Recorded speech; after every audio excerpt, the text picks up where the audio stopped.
Amazon revealed the Echo Show. It's like an Amazon Echo, but with a camera, and you can drop in on your friends unexpectedly. And Kyle Bradshaw is here. He's going to show us a little more about Fuchsia. That's Google's secret operating system. And United learns once again that everybody has a camera and they're not afraid to use it. All that and a whole lot more coming up on Tech News Today.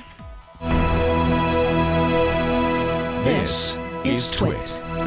Bandwidth for Tech News Today is provided by CacheFly at CACHEFLY.com.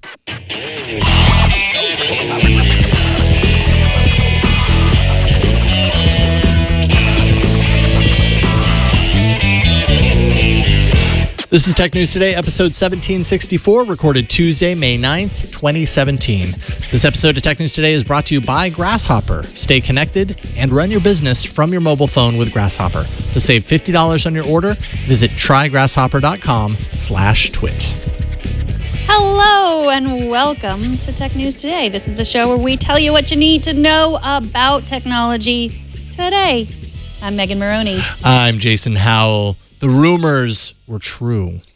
Dun, dun, dun. They are true. Amazon revealed, they did not release, the Echo Show. That's the rumored Echo with a screen. You can use the $229 item for all the things you currently use your Echo for, plus video and audio calling, watching videos from YouTube or Prime and more. The video calling comes from Alexa Calling, which lets you make calls or send messages, not just for the Echo Show, but for all Echo devices. When you're on a call, the ring on the top of the Echo is green as opposed to when it's blue when Amazon is actively listening to you, or it's red when something is wrong. There's also a feature called Drop-In, which is just like it sounds. You can see the video from someone else's home or room, such as checking in on the baby or being a totally creepy person. Doesn't Amazon know that drop-ins are not cool? They are not cool anymore. No one wants a drop-in. No. The Echo Show releases June 28th. It's available to pre-order now. So what do you think, Jason? Show? Show, not tell? Show and tell? I don't even know. I mean, I like it to a certain degree. I don't really care for drop-ins, but then good to know. I won't say what your address is on the show. I'm still like struggling to figure out how drop-ins work. Like why drop-ins? Well, you could, if you had one in the baby's room, then it's like a camera. Like that's one of the only reasons that I could imagine why that might be useful. Well, as we were talking before, we're already so used to putting baby monitors in babies' rooms. Maybe when your parents get 15, 20 years older, you'd want it, and just in case. Okay. Maybe I would want it just to check in to make sure you were working during the day. What is he doing home right now? Yeah, okay, well, so there's that. Yeah. It's not like you don't just, anyone can't drop in on anyone. You have to turn it on and you have to say, yes, like I would like, Jason's mom would have to say, like, yes, I would like Jason to have the ability to drop in on me just in case something happens. Right. And then trust. So I would like it for my children now. Just kidding. They would not like it one bit. That's for sure. But yeah, it is an interesting. I think the Echo Show, the name, that's a fantastic name. I just take issue with drop-in because drop-in, not good. Yeah, and I think that the kind of the hole that this fills, not just being an audio device as the Echo has been, but broadening it out to having a screen, video calling, like having, if they have the deal right now, if you buy two, you save $100. So if you get two and give one to like I would give one to my parents, let's say, and then it would be really easy for us to like video call back and forth. I feel like that's like from the future. You know what I mean? From the future 20 years ago when we thought of the future, we were like, well, everyone's going to have this video phone in their kitchen no one's going to make audio phone calls anymore. We're going to have video phone calls. And, things have evolved over time. We've gotten very used to the idea of video calling, but not in this way. This is what I thought of when I was a kid, of what video calls in the home would be like. That's a pretty cool feature. I actually really like that a lot. And the fact that they're extending that calling capability out to all Echo devices. Alexa Calling apparently coming online as soon as today at some point. Okay, so you said it fills a hole. I don't think there is a hole because we have FaceTime and we have like however you Google Hangouts. Everybody has a video. I know FaceTime is only for iPhones, but there's tons of like Facebook. There's like, I think this doesn't fill a hole so much as it makes an even narrower, you have to have this device to be able to do it. Absolutely. I more meant it fills a hole in Amazon's product category, in its own product line. It's the next obvious step for the Echo to go into this direction. And of course they're going to use their own, chat mechanism and not tap into something else in order to do that. Yeah, so it's not like Amazon saying, like, look, well, Amazon wants us to believe, like, look, it's this thing that you can do that you've always dreamed of doing. But it's like, we could do it before, and we didn't really want to do it so much before anyway. Right. But so they're like creating this you need. And I should, just full disclosure, I bought one. Okay. Already. I was there because I like the idea. And then, I don't know who I'll use it with. Maybe you and your mom, who I enjoy spending time with. I'm sure she'll let me drop in on her whenever she wants. Oh yeah, she's really open like that. I'm waiting for next week because I wonder if this product coming out this week right now is not in some ways Amazon trying to get out ahead of a similar Google announcement. And I/O would be the perfect time that they would do that, broaden out the Google Home category. They already have the infrastructure built around video calls, so I could totally see them coming out. But I don't know if we have any clues of an actual hardware device on Google's side in any code or anything that hints that it's going in this direction right now.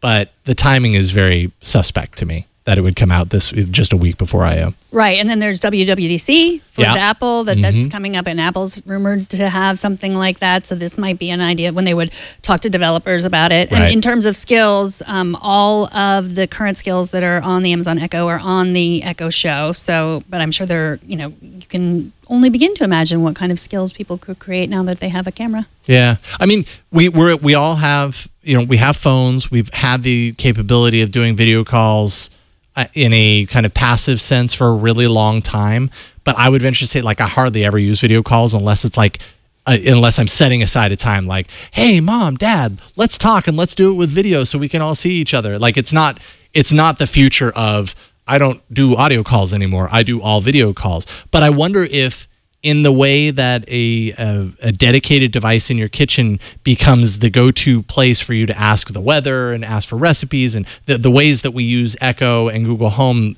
now versus a year or two ago before that existed, I wonder if a device category like this that is like a console with the video screen that's capable of doing video calls changes in some ways how you think about calling people. If it's as easy as going to the console and just being like, bloop, hey, how's it going? Instead of like holding the phone and doing that experience. But you don't have to go bloop. You just have to say it. That's the other thing. I mean, that's what the video is telling you. Like, you could imagine yourself back in the day washing the baby bottles and your hands are all soapy and dirty, or, and you want to talk to your mom and say, I need moral support. Yeah, you just say, bleep, bleep, call Mom. And then, that's what the video, it's really like, that's what he gets. He gets some moral support. Mm-hmm. And then he plays like Wang Chung or something like that. Everybody Wang Chung tonight. Exactly. And it's just beautiful. And you want to buy everything from Amazon for the rest of your life. Which you did. You bought one. So we'll definitely see one once it happens. When does it release? It's June 28th. June 28th. Cool. I'm very interested to hear what you have to say about it. Microsoft thinks that having a dedicated smart speaker isn't necessary when you have PCs everywhere. Home Hub looks to be Microsoft's challenger to the Amazon Echo and Google Home, but instead of creating a separate device, Microsoft will turn any Windows 10 PC into its own voice-activated smart home hub. The Verge obtained a series of leaked images of the feature showing a somewhat simple full-screen interface. It allows users to control all facets of their smart home, for example, also make video and voice calls. You can only assume that's probably Skype because Microsoft owns Skype. So they'd be integrating that in. Cortana would be powering the experience underneath, of course. And I mean, we've been hearing bits and drabs about this for a while now, little bits and pieces. This is probably the most substantial information that we have about this. Do you think that a series of Windows 10 PCs can replace the in-home digital assistant like an Echo or a Home, Google Home? For someone that's completely in the Windows ecosystem, yeah. I mean, the feature that they were showing off, the digital corkboard for the kitchen, I mean, like you got excited just when I said that. I mean, too, like I've always wanted that. It's such a weird thing. Like you imagine an iPad could do it, or, there was the smart refrigerators that sort of, they cost $7,000, but they have a smart corkboard there. Right. Just the idea that everyone would have their calendar there and you could put notes up there and, and you'd be able to play music or all those things. That I've been wanting that for a long time. I will not get this because, I don't use a Windows PC, but it sounds like I've always liked Cortana whenever I've tried to ask her to do things on various devices. Cortana treats you well. Yeah, she's pretty nice. Okay. All right. I haven't really talked to Cortana very much. I'll have to get to know her a little bit better. Yeah, I like the idea of a digital corkboard for putting little to-dos and notes and stuff like that. I'd want it to be bigger than, let's say, even the Amazon device. That screen is pretty small, but you want something that you can work with. Apparently, we could see a September integration into Windows 10 for these features. Like I said, smart home, so, Hue, Nest, Insteon, Wink, smart things, kind of integration across all those things built in as well. So I will be very curious to see where that goes. Well, I think it reminds me of those commercials that you've seen from the 50s where like the woman gets the dishwasher and then she gets the washing machine and she's just, everything's so wonderful. All sorts of wonders are heard at the push of a button, from refrigerator doors to countertops built for big gals or little gals. Don't have to lean over here. Or guys who cook too, What's for dinner? Just saying. Consult the menus on pictures. See how long we've been waiting for that? Hummingbird wings on toast. I also want her hair. Look where the toaster is. Look where the toaster is. It's part of the stovetop. Did she just wave her hand in the air? Mama will feel like a fairy princess with a magic wand in a place like this. You won't be able to get her out of the kitchen. You won't be able to get her out of the kitchen. She'll just stay there all night cooking you food. Like, that's sort of what I feel like. A digital corkboard. That's amazing. Yeah, I want a digital corkboard. I also want, this is like my long-standing need, what I want. Like, we have a whiteboard, analog calendar at home that every month we erase it and we transcribe our stuff on there, because sometimes you just want a wall with all that stuff really big, especially when you're raising a family, because my goodness, schedules, they get busy. Why can't I have that but in digital form and easy to manage? Like, import my Google Map. It's a full-size calendar, easy to move things or add a thing right on the wall. Like, make that happen. Maybe I should make that happen. Maybe we should make that happen. You've said that before. Make $1 million. Let's do it. Well, it has to be always on, right? Like, that's the thing. Or you would talk and say, turn on calendar. My problem with that, I don't know if you have the same problem, and I don't know if you out there have this same problem too, is my partner doesn't add his things to the shared calendar just because he is a Luddite.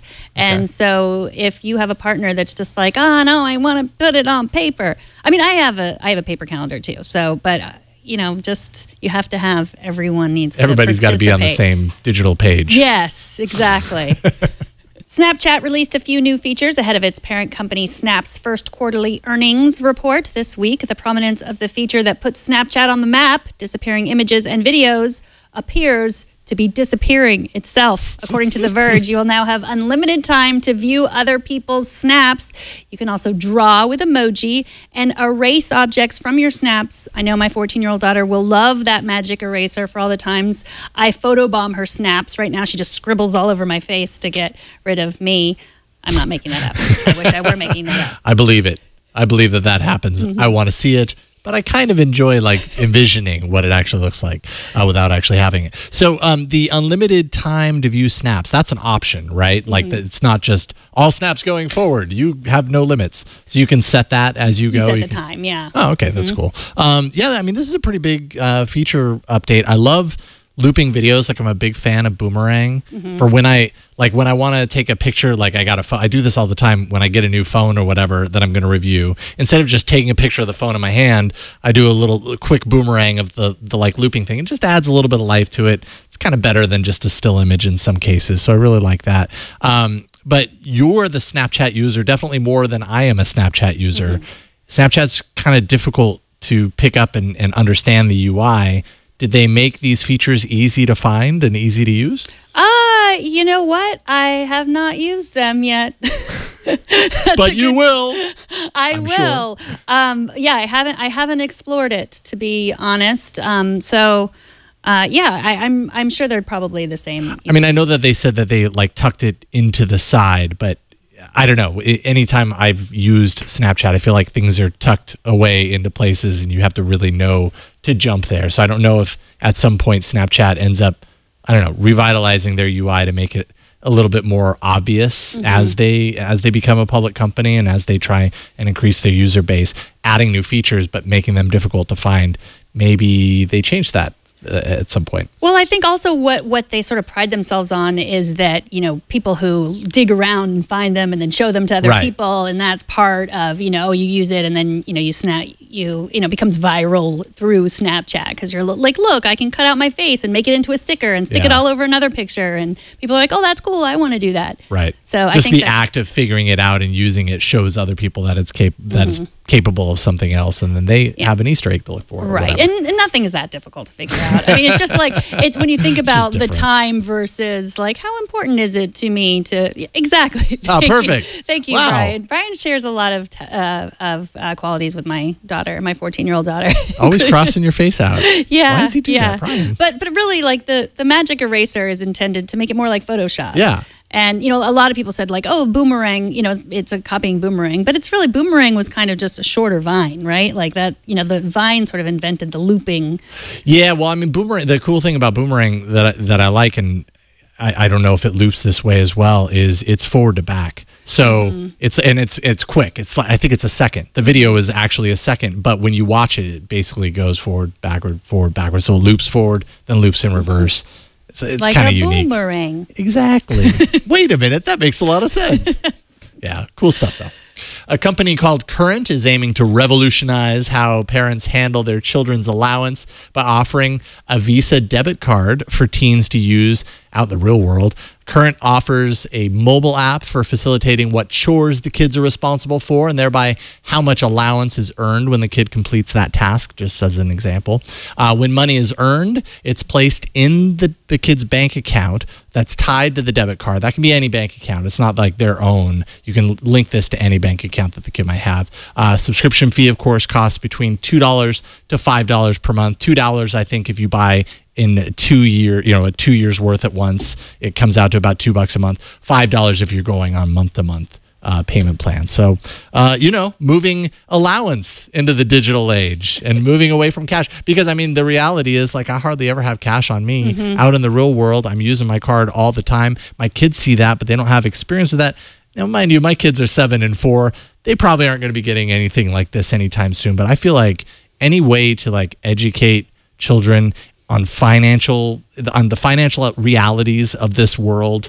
I mean, they don't get that in school. Like, finances are not very well taught in school. So I think this is a cool, interesting, modern tool to educate them.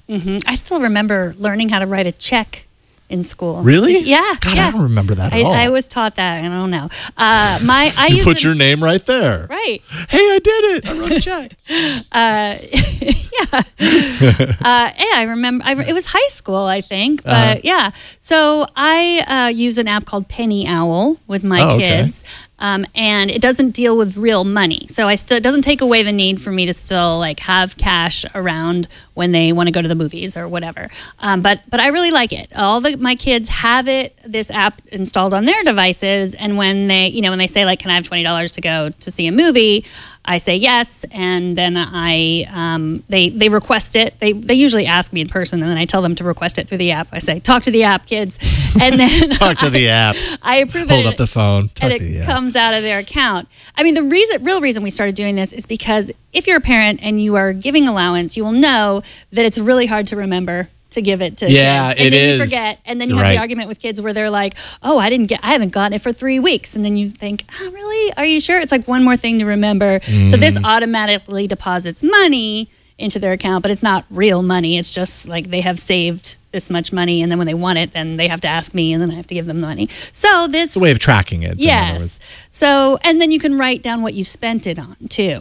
Okay. This has features for donating, which is always nice. That the Penny Owl also has that, where you can set aside, like, I'm going to save this money. So they have like an account where, you know, they can take their allowance and put a little bit in savings and a little bit in what they want to donate and a little bit in their spending, which is a great feature. I might look into this debit card. I mean, I feel like they're not, it's weird to think of a credit card as like a new thing, because those are so, I would rather get rid of all those and just pay with my device, with my watch, with my phone. Yeah. And also there's the idea of like how early, like on one hand, you're getting your kids using cards early, and maybe, you know, there would be a lot of people that would say, well, maybe that's not a smart idea, because a lot of people use cards, rely on cards irresponsibly, and maybe we're teaching bad habits. But then at the same time, it's a way to educate around that, and maybe, you know, create good habits around that. It allows you to monitor and control their spending, how much money can be pulled out at an ATM, so the kids can't just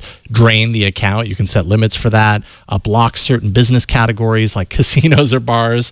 You're not going to the bar, kid. Not with that card. Like you said, the giving wallet for donations, but also savings features like rounding up to the nearest dollar and then putting that money away. I don't know, these are all really great things to kind of teach around. I think it's a great teachable opportunity for kids. I wish it would teach them how to spend money at bars too, though. That seems unfair. Eventually, you graduate to that, maybe. Yeah. That's a pro user, perhaps.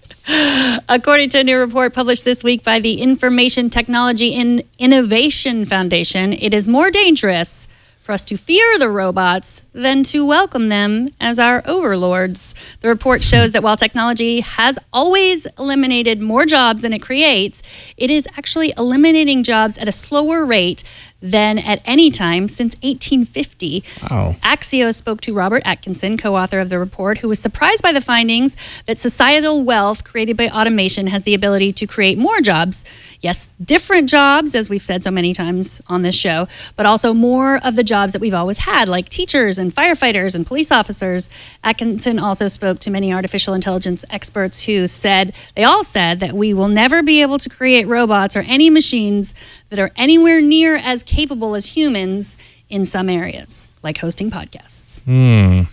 I wonder if hosting podcasts is going to be done by robots at some point. A really long time from now, and that's nothing that you and I have to worry about anytime soon, right? Right, Leo? Lisa? Yeah, I mean, very interesting, though. It totally goes counter to what the common perception is, that because we're living in this day and age of technological advancements so rapid that it's hard to keep track, and it feels like they're threatening so many industries that have been around for centuries. I mean, so it feels very impactful. But Robert makes the point that when you go back in time, like, just because now is so current, it feels so much more important, but there are just as many innovations in the past that the world had to transform and evolve around, and that didn't stop the world from existing, and everything just kind of evolved in different directions as a result of that. That's kind of where we're here, why we're here right now. But another thing that kind of really stuck with me is his point on kind of the echo chamber and the fact that we are fed. We play into this too because we read a lot of this news. We're fed information, potentially in some cases by people who either fear that the change is happening, and so that fear ends up in the news that gets reported and the sentiment of that news, or have skin in the game, and it actually behooves them to call for that. So that's definitely very now. Yeah. that thought. Well, the fear is a big thing. I mean, that's, the media, we always want to make you afraid. That's why you will keep subscribing to our podcast. Subscribe at twit.tv/TNT. Or get your robots to subscribe. Sure, we don't care. If you don't, a robot is going to take your job right now. Perhaps a robot with chainsaw arms, if Burke has his way. Yes. That's what he's always calling for, robots with chainsaw arms. Burke is part of the fear echo chamber too. But yeah, it is... it's something that, like, as humans, I think that we sort of fear like we're not going to have a purpose anymore. Right, and so it makes sense. But he does say that the media is completely overhyping this. And, you know, he disagrees with, you know, Bill Gates and others who have said, like, we need to tax the robots because, you know, they compare robots to alcohol. Like, it has this negative effect. So therefore we must tax it. So there's this, there's prevailing idea. It's just out of fear of, you know, of not existing anymore or not being important. Right. So yeah, it's interesting. I need a robot to tell me I'm important. That's what I need, and then I'll be happy. I'm going to welcome our robot overlords. Quick reminder that you can comment on anything that we discuss by emailing tnt@twit.tv, and you can, of course, subscribe to the show. Tech News Today can always be found at twit.tv/TNT, so make sure you're subscribed there.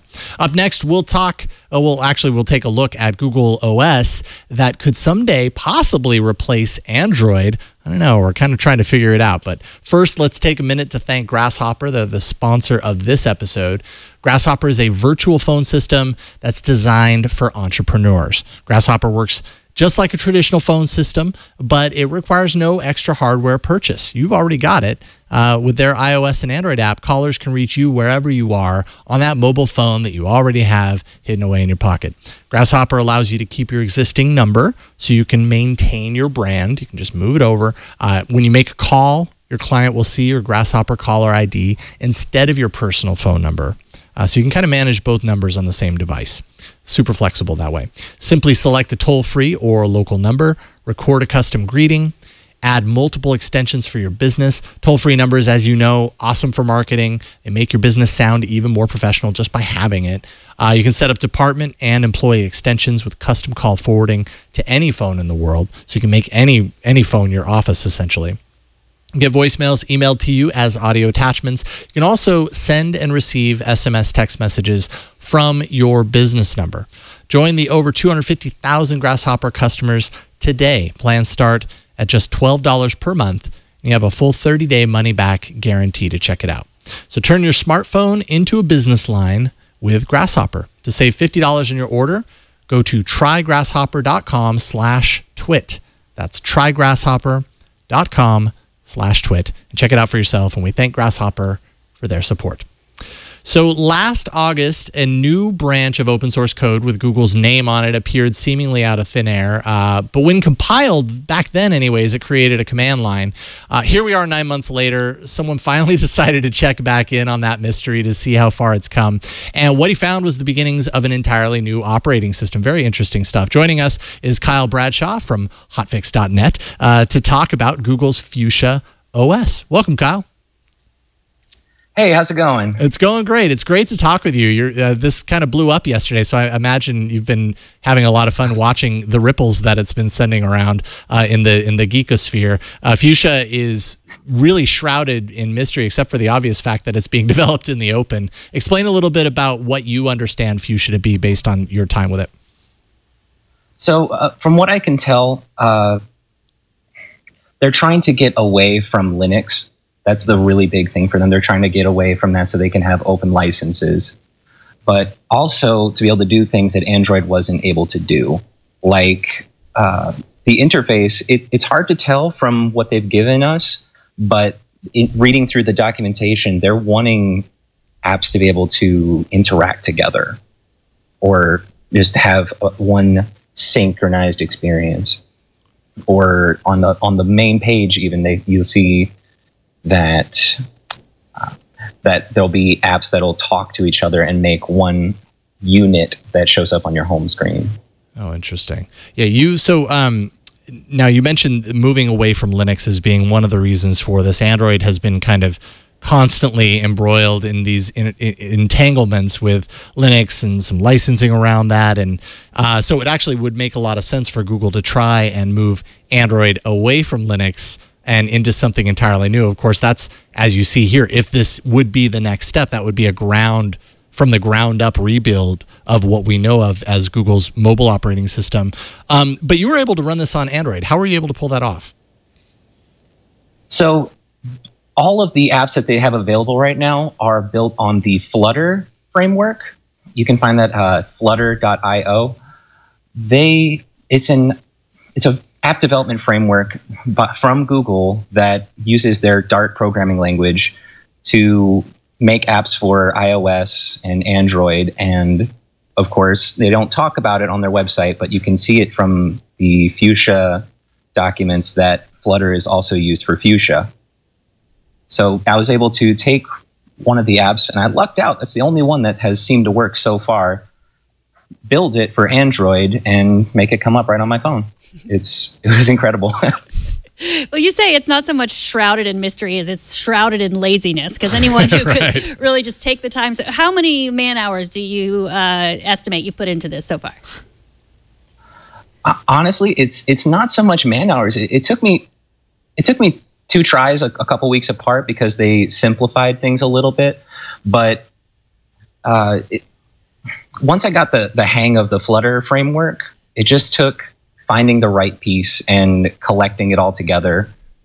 And people don't want to take the time to do that, it seems like, Which is very interesting when you consider Google, the behemoth that it is, developing a new OS that they haven't really explained why it exists, what it is, except for the fact that I think they spelled out somewhere, it could be applied to smartphones, it could be applied to Internet of Things. So they made these little clues. But when you consider Android and just the market dominance that Android has, if this were to be replacing Android at some point, this would be a pretty darn big story. It's really kind of amazing to me that, like what brought you to check in on it again? Were you just thinking about what you had heard from months ago and decided you'd dive right in, and sure enough, it was easier than you thought it was going to be? Absolutely. I just, something about it just excites me, and I come back to it every now and then, check in on it, see what's going on. I'm so curious. I like being in on the next big thing when I can. So it looks like it still uses material design. Are those it looks like, are those apps that look like Google's cards? It's hard to tell from the time being, but all of those things at the top are generated from a text document, a JSON file that has just a description of what its title is going to be and what type of card it's going to be. So, like you see up there, you'll see email or story alpha. Those are just, that's a view of an app. It's not necessarily just the app itself. Almost like a placeholder of sorts. Like if there were an app, this would be where the app would be sandwiched in. Of course, that. But I mean, it's not. I liken it to home screen widgets. Ah, okay. Where you get a smaller view of the main content is something that's, this is your home screen. Hey, I imagine with the interactivity that some of these could have, you could have like a to-do list that checks in with your email or checks in with a text editor or who knows what. And based on some of the stuff, so Ron Amadio, also over at Ars Technica, friend of the show, he's been on a few times in the past. He's also kind of really dove in and saw that there's a lot of. It seems like it's built from the ground up with multitasking, at least at its heart, being able to kind of juggle tasks between these things that you're talking about. Can you explain a little bit about how that kind of works in the user interface? Well, it's not demonstrated very well right now. I should probably make a video of that, but you just take 2 of those cards and you just drag them together and it combines into one view, which is important because it's not something that Android does very well right now. Whereas your standard desktop computer, I have Skype open, I have my music open, I have Firefox all open at the same time, and that's just A-okay. Right. But you can't really do that on Android right now, and that's a big limitation for them. So could someone theoretically run this on an iPhone, and what would it require to do that? Now, that I haven't tried, and I haven't heard anyone ask for that, but I'm asking for it. Absolutely. You should just need a MacBook and Xcode, I believe. Oh, my goodness. It's okay. We welcome felines on the show. You would just need an iPhone. Look, admit it, the cat did all the work, right? Just right. Absolutely did. Absolutely did. You were in your lab. You were like trying to think about the next thing you were going to accomplish, and suddenly the cat flies in, lands on the keyboard, and what do you know? Fuchsia's running. How did that happen? It's beautiful. It's beautiful. Well, it's really cool stuff. So kind of taking a step back a little bit, just kind of your feelings, having kind of played around with the UI a little bit. What do you think Google's building here? I mean, they've given some clues. Do you really feel that at some point this could be the kind of thing that evolves into a replacement for Android, or do you think this is maybe evolving into some sort of a user interface for a full desktop computer or IoT? What are your thoughts there? I believe the point is to be both, because I've seen demonstrations where people try to build Fuchsia on a desktop environment and the interface looks exactly the same. Okay. So I really can't imagine that they're just targeting phones or tablets. They got to reach out into a larger market. Yeah. Well, challenge that Windows. Mm-hmm. Yeah, right. It's interesting to see this evolve, and literally right before our eyes, yet we're all so clueless as to what the end game is. Now, you point out anyone can get this running on Android. I think you even posted the APK, right? Yes, I did. It actually, they shut down my Dropbox for a little bit because of so much traffic. Yeah. Well, speaking of all that traffic, I have to imagine this is, I don't know, did you expect the amount of attention that you would get after posting this walkthrough of Fuchsia? Honestly, I got to give the credit to Ron. I was not expecting this to get big, but I also was not expecting to get an email from Ars Technica. So there's that. Right on. Well, very cool stuff. I'm super happy that you went one step further than what most people are doing. You thought, hey, it's worth taking a second look, because you certainly gave a lot of people very interesting insight into this new OS that Google's working on. Still shrouded in mystery, but there's a lot of curiosity around this, and you were able to get a lot of people excited as a result of that. So Kyle Bradshaw, thanks for coming on today. Tell people where they can follow you online. You can follow me online on Twitter at Tescall. Sorry. And yeah. And just, if I can just give one little thing, I would honestly suggest that you take a look at anybody who's listening, take a look at the Flutter framework if you're interested in app development, because you'll be future-proofing yourself. You'll be learning what's next rather than what's now. Do you have a hunch that Google might be spreading a little bit more information about this stuff at Google I/O next week? Absolutely. I'm not so sure about Fuchsia, but there's definitely going to be a lot of future for Flutter this next week. Awesome. All right. So anyone who's going to I/O, or even if you're not, because Google puts all those videos up on their site and everything, make sure and follow that. Mm-hmm. Great point there. Thank you again, Kyle. This is a pleasure. Thanks for joining us tonight. Thank you so much. All right. Take care. I'm really hoping that video goes viral, like the BBC video, where the kids come in, but with a kitten. We needed the big cat, like the mommy cat to run in and rush the kitty. Bat the cat away. Yeah, exactly. That didn't happen. Next time. Kittens are always welcome on this show. Absolutely. We got some feedback, which is also always welcome. Shiloh has some two-factor tips for us. He says there is a super easy way to use two-factor with LastPass, and it has nothing to do with apps or SMS messaging, and that is a hardware token. My fave is the YubiKey Neo, which has NFC and USB Type A interfaces. The NFC works wonderfully on my HP Elite X3, and so I'm sure it will work just fine on Jason's Samsung. It also has worked on 90% of the Chromebooks I happen to find myself in front of. And of course, every Windows-based PC with enabled USB ports. I have my LastPass account set up so that if I log in from an unknown location, then I have to two-factor with my YubiKey. Each browser that is authorized expires after 30 days, and then I'll need to re-two-factor. The only hole in security is, of course, iOS. I've wondered if using a Lightning to USB dongle to connect the YubiKey to the device would work. It might, but I just have not gotten around to it. It should, however, work just fine on macOS. Now, I have seen these YubiKeys. What if you lose them? That's a great question. I actually don't know the answer to that, because that's a pretty, I think the answer to that is that you make sure that if you're doing two-factor, you have an alternate, you have a backup method. That way, if you lose that, I don't know if just by losing that, somebody suddenly has access to everything that you have, because there's Probably other not. Points of authentication around it. So but it also doesn't leave you locked out of your account permanently either. It's just that long-standing rule. Make sure you've got a couple of ways into two-factor. Otherwise, you're locked out, like I was that one time. But I completely forgot about YubiKey, and we got a couple of emails recommending this kind of hardware solution to TwoFactor. And I remember it was probably 3 years ago at Google I/O. It was one of their little random giveaways down at the bottom of the bag was a YubiKey. I totally have one at home. I never set it up.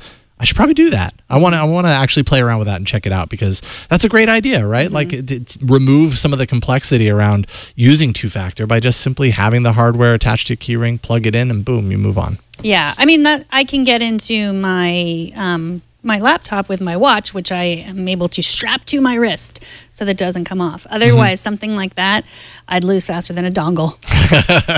And we know how fast you lose dongles. Very fast. Actually, I don't know, but really I know fast. that you have a homemade connector for your keyring to not lose your dongle. I lost it off of that too. But I think you have one of my dongles. I think you never gave me back a dongle. You found, yeah, Burke helped me find the, yes, Burke, thank you. That guy. He did. Yeah. That guy right there. Yep. Yeah. He's my YubiKey. All right. Burke, you're all of our YubiKey. It's true. TNT's fan of the day is Ken Lang, who sent us this image on Twitter saying, "My wife says you are better than pain meds, but she is recovering from knee surgery and is a self-proclaimed Luddite." And apparently I don't know if she's asleep watching TNT, so I don't know whether to say thanks or thanks. But goodness. Regardless, we're happy you're watching, and we hope your recovery goes well. And hopefully we aren't putting you to sleep. Yeah. Or maybe that's what you want, in which case, go ahead, pass out. That's probably why Kyle had that kitten there, just because, you know, sometimes someone needs a little pick-me-up. Little pick-me-up. That's what we're here for. I hope we're not putting you to sleep. Or I'm glad we are. If you it really depends on what you want out of this show. If you want us to put you to sleep, we're happy to be there for you. Show us how you watch or listen to TNT. Just record a video or take a picture of yourself or your setup. Post it on Instagram, Google+, Twitter, or Facebook.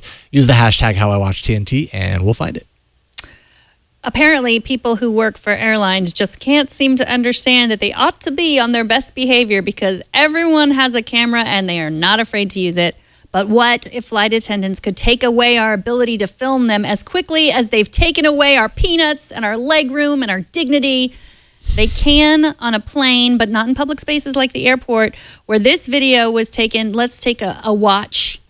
Why do you want this deleted? Because you did not have my permission to videotape. If you Why? don't now, you are going to be... Wait, I want to know why. Cancel the reservation. I want to know why.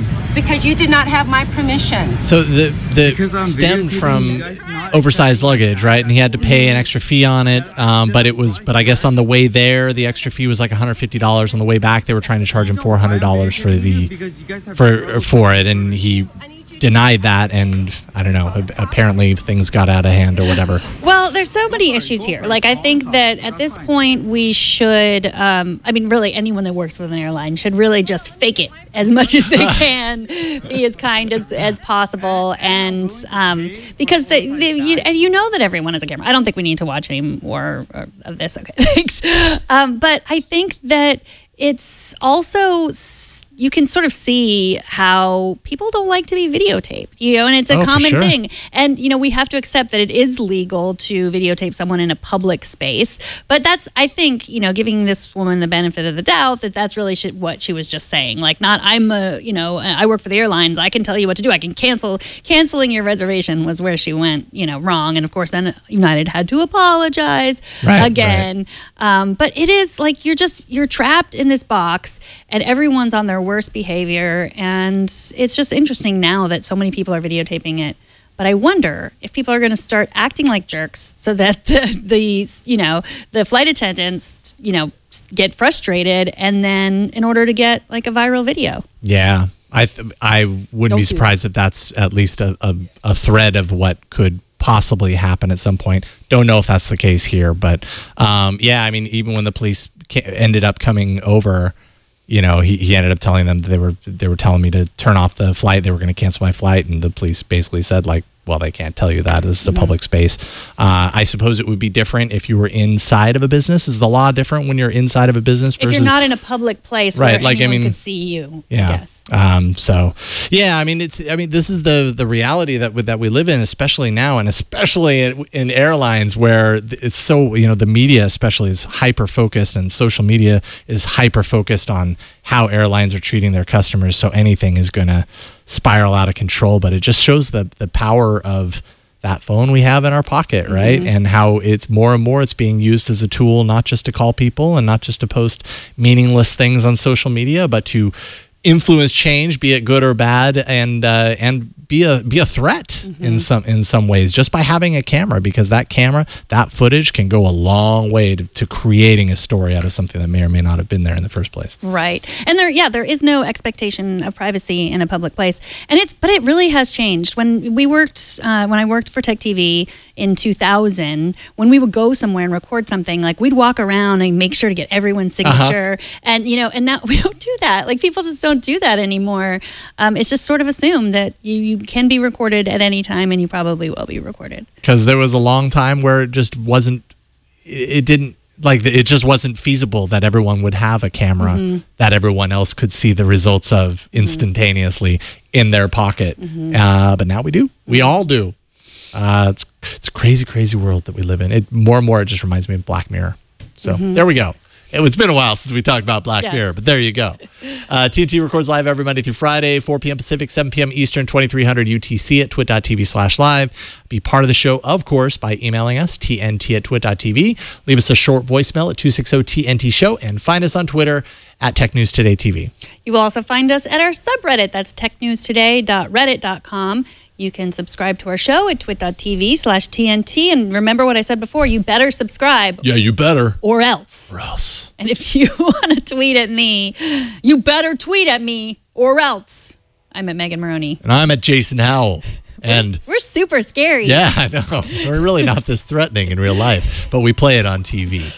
Thanks to Brian Burnett for being our technical director today and pushing buttons and stuff. Thanks to Burke for helping out here in the studio and occasional Burke chat. We see his face today.